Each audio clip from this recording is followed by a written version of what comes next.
Kenapa ya gue ngerasain makin hari, makin canggih sebuah sistem malah makin ribet.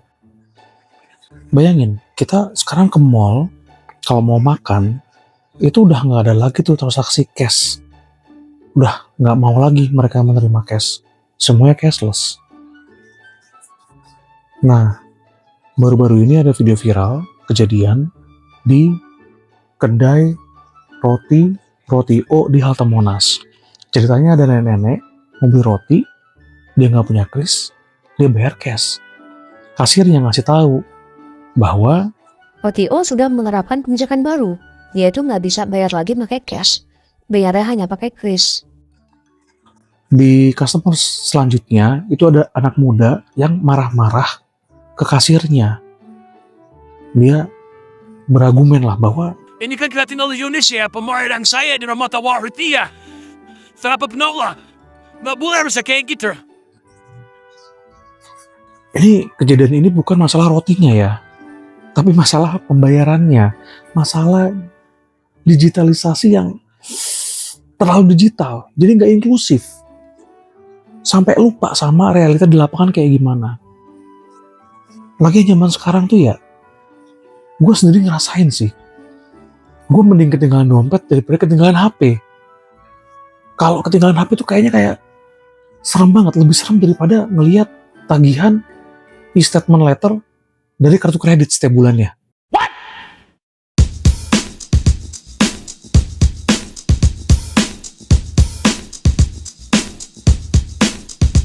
Please, kalian nggak mau kasih sama dia, aku masuk.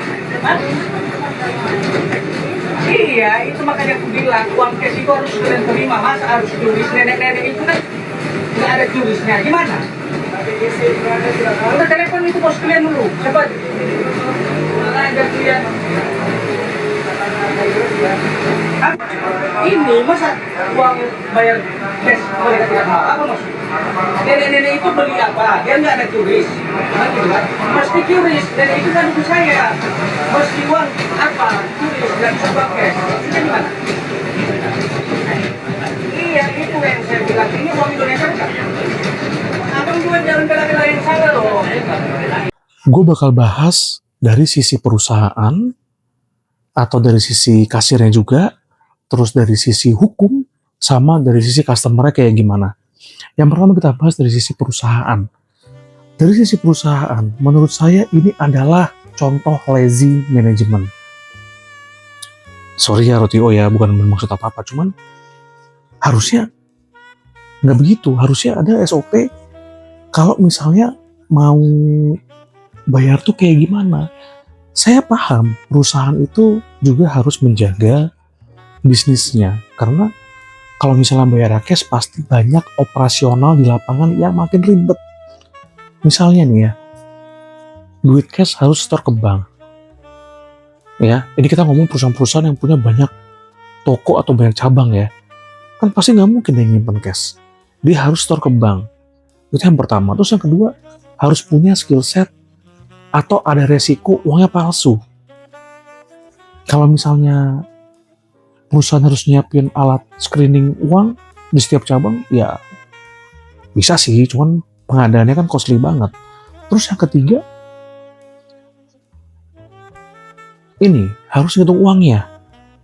Kalau transaksinya roti oke cuma 15.000, 10.000 oke lah. Tapi kalau transaksinya jutaan, misal dealer mobil, terus customernya bayarnya cash, nah gimana tuh? Nanti kita bahas ya. Tapi di sini harusnya bikin sebuah prosedur yang lebih komplit dan harus inklusif. Ketika orang-orang nggak bisa bayar pakai kris, ya nggak bisa bayar digital, ya berarti harus ada SOP-nya. Gimana? Misal SOP-nya itu adalah dengan harus mengantarkan customer ke bank rekanan terdekat untuk melakukan store. Itu kan lebih aman ya, lebih aman, lebih nyaman. Memang ribet, bakal banyak makan waktu karena harus ke bank dulu lah, nganterin customer-nya, janjian sama customer di bank mana. Tapi anyway, nggak harus ke bank juga. Kan sekarang Alfamart, Indomart udah di mana-mana dan mereka juga bisa melakukan transaksi online. Ya tinggal perusahaannya aja yang mau nggak kerjasama sama Alfamart atau Indomaret itu gitu. Kalau kita udah punya SOP itu kan karyawan juga lebih nyaman bekerja ya. Dia nggak takut ini ada uang palsu apa enggak. Dia tinggal langsung dihitungin sama teller banknya. Selesai semua urusan. Gampang. Sebenarnya karyawan di garda depan kayak kasir tadi itu ya, itu dia tuh hanya menjalankan SOP-nya aja. Karena kalau dia nggak menjalankan SOP-nya, takut kena sanksi dari HR. Nah, HR-nya ini yang harus bikin SOP. Gimana kalau misalnya bayarnya cash? Tadi sudah saya jelaskan ya. Dan menurut saya, lokasi adalah kunci. Lokasi adalah kunci. Ini kan di halte busway. Ya ini di halte, gue nggak tahu ini di halte lah ya. Videonya sih di halte. Tempat publik. Isinya tuh nggak semuanya orang dewasa. Mungkin ada anak-anak, ada nenek-nenek, ada pekerja kasar. Nggak semuanya bisa 100% digital. Dan kalaupun mau digitalisasi ya harus inklusif. Dimana semua orang bisa mengakses. Jadi nggak apa-apa, bikin SOP yang lebih lengkap, mungkin lebih ribet, nggak apa-apa. Si customer juga teredukasi, bu kalau pakai kris cuma 5 menit selesai loh, cuma 2 menit selesai loh. Tapi karena nggak bisa, ya kita harus ke bank. Text time lagi, it's okay, nggak apa-apa. Sekarang kita ngomongin kasirnya. Sebenarnya dari sisi kasir kalau bayarnya cuma sedikit ya, sekali lagi nih kalau bayarnya cuma sedikit ya, menurut saya lebih bijak kasirnya ambil uang nenek-nenek itu, lakukan transaksi, dia ambil HP dia, bayarin lewat HP dia. Selesai urusan. Walaupun sebenarnya mungkin dari SOP perusahaan juga tidak diperbolehkan, saya nggak tahu supaya kayak gimana ya, cuma kadang-kadang harus dari customer-nya, dan krisnya kris akun customer-nya. Tapi kan itu juga bisa. Sekarang kita bahas, sebelum customer ya, kita bahas dulu dari segi hukum. Kalau kita bicara fakta hukum, mungkin banyak yang bilang, loh ini kan haknya toko dong, atau haknya mall dong, buat ngatur supaya tidak ada uang palsu yang beredar, tidak ada virus yang beredar, karena uang itu kan dari pasar, dari mana jatuh, kemana, dicuci. Jadi mungkin buat nggak nyebar virus juga. Tapi faktanya di undang-undang tentang mata uang, itu ada beberapa poin penting di sini. Yang pertama, setiap transaksi pembayaran di wilayah NKRI itu wajib menggunakan rupiah, baik tunai maupun non-tunai. Baik tunai maupun non-tunai. Jadi mau tunai boleh, mau non-tunai juga boleh. Terus di pasal berikutnya menyebutkan siapapun dilarang menolak rupiah yang dimaksudkan untuk pembayaran. Kalau nolak gimana?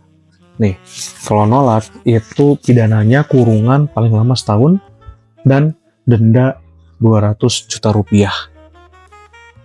Jadi kalau perusahaan bilang nggak bisa tunai, ya dia ngajak untuk masuk penjara.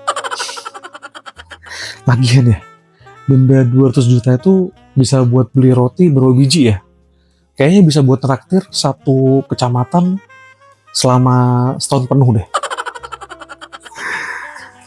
Itu dari sisi hukum. Nah sekarang kita masuk ke customer yuk. Dari sisi customer gimana? Pas saya ngelihat video ini, hati saya tuh gimana ya, campur aduk. Di satu sisi bangga banget ada anak muda yang mau membela si nenek, bangga banget. Tapi di sisi lain juga kasihan, marah-marah ngamuk-ngamuk ke kasirnya. Betul, membela yang lemah itu wajib hukumnya. Ya tapi diingat juga, si kasir ya hanya mencari nafkah, dia ngikutin SOP-nya aja. SOP-nya disuruh kayak gitu ya, ntar dia kena sanksi dari HR-nya gimana. Lagian kasir tuh nggak bisa mengambil kebijakan, nggak bisa ngambil keputusan dia. Harus kita lah yang bikin SOP-nya yang clear. Gimana nih buat ngebantuin kalau ada orang yang tidak seharusnya. Misalnya harusnya bayarnya kris tapi nggak bisa, ya gimana gitu kan. Ya nggak mungkin nolak lah. Harus ada SOP-nya. Cara paling alfa sebetulnya itu kan kalau kasir ya udahlah ambil duitnya bayar pakai krisnya si kasir, sama ambil duit si nenek bayar pakai krisnya anak muda itu, selesai urusan. lebih alfa lagi, gak usah ambil duit si nenek. Makin alfa lagi, beliin sekalian minum buat si nenek. Baru ganteng tuh. Dan itulah yang namanya problem solver. Kalau yang sekarang ini jujur aja video ini adalah noise maker, bukan problem solver. Pembelajarannya di sini adalah sebetulnya kita tuh kalau mau empati bisa dua arah. Jadi ada dua orang yang konflik misalnya. Kita mau nengahin nih. Itu kita bisa empati kedua arah. Ke si nenek ya tadi dibayarin, ke si kasir kita bisa bilang baik-baik. Ma, itu nggak boleh. Sudah undang-undangnya. Pembayaran mau cash atau cashless harus diterima. Mbak, ada channel nggak? Supaya saya bisa menyalurkan komplain saya sebagai customer ke atasan Mbak. Oh ada Pak di sini. Ya udah, isi formnya. Kasih tahu pasal-pasalnya bahwa Gray, Anda di sini tidak bisa menerima pembayaran cash. Dan itu berantakan dengan undang-undang. gue yakin bakal dibaca. Setelah rusuh sana sini, akhirnya Rotio mengeluarkan statement letter, permintaan maaf, dan akan melakukan internal evaluation. Bagus. Teknologi harusnya mempermudah hidup. Sekali lagi, teknologi harusnya mempermudah hidup. Bukan jadi tembok, membatasin orang nggak bisa makan. Cuma beli roti aja ribet banget. Nah, gimana menurut kalian? Kalian pro anak muda yang marah-marah? Atau pro si kasir yang ya kasir kan gak tahu apa-apa, kasir hanya menjalankan tugas. Kalian pro yang mana? Kalau lebih dilema lagi, kalian pro mana? Pro digitalisasi atau pro empati harus tetap ditegakkan? Tulis ya di kolom komentar, saya mau lihat. Dan setiap komentar itu pasti saya komentari lagi ya. Maklum, channel masih sedikit viewernya. Itu aja dari saya. Saya mau beli roti dulu dan saya mau bawa HP dan uang cash biar aman semuanya. Peace, bye.